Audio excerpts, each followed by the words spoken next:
বিসমিল্লাহির রহমানির রহিম। প্রিয় ভিউয়ার্স, আজকে আমরা ইঞ্জিনিয়ারিং ক্ষেত্রে বিভিন্ন যে হ্যামারগুলো ব্যবহার করি এসব হ্যামারের নামগুলো দেখব এবং ক্ষেত্র বিশেষ এদের ব্যবহারটা নিয়ে আমরা সংক্ষিপ্ত আকারে আলোচনা করব। এটার নাম হচ্ছে বলফিন হ্যামার। এই বলফিন হ্যামার দিয়ে আমরা আলফিন বা ছোটো কোনো ক্ষেত্রে দেওয়ালে ব্রেক মারার জন্য বা আলফিন মারার জন্য এই হ্যামারটা সাধারণত ব্যবহার করা হয়। এটা আমাদের দৈনন্দিন জীবনে এটা সবচেয়ে বেশি আমরা এই বলফিন হ্যামারটা আমরা বেশি ব্যবহার করে থাকি। তারপরে হলো স্লেজ হ্যামার। এটা আমাদের দেওয়াল ভাঙ্গা বা ভারী কোনো কিছু ভাঙার ক্ষেত্রে আমরা এই ভারী 3-4 কেজি ওজনের এই হ্যামারটা আমরা সাধারণত ব্যবহার করে থাকি।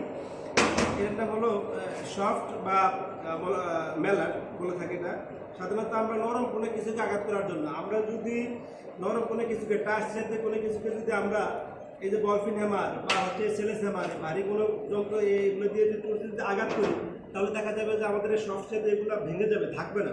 এজন্য আমরা এগুলাকে এই সফট হ্যামার বা এই মেলার দিয়ে আমরা সাধারণত সব নরম কিছুকে আঘাত করার জন্য আমরা এই হ্যামারটা ব্যবহার করে থাকি।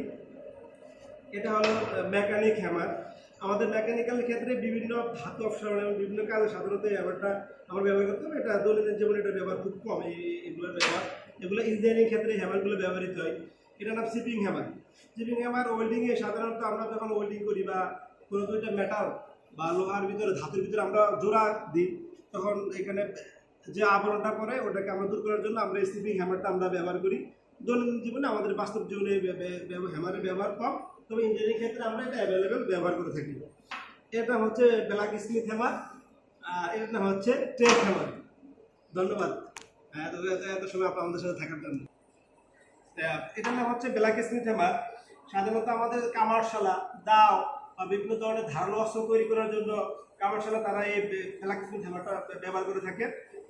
এটার নাম হচ্ছে টেক হ্যামার। আমরা যখন ওয়েল্ডিং বা ধাতু জোড়া লাগানোর ক্ষেত্রে দুটি ধাতু আমরা সাধারণত ওয়েল্ডিংয়ের ক্ষেত্রে আমরা প্রথমে একটু ট্যাগ দিয়ে থাকি যাতে ধাতুটা না পড়ে যায়। সেক্ষেত্রে ওই ট্যাগের উপর যে আবরণ করে ওটাকে রিমুভ করার জন্য বা সরানোর জন্য আমরা এই টেক হ্যামারটা ব্যবহার করে থাকি।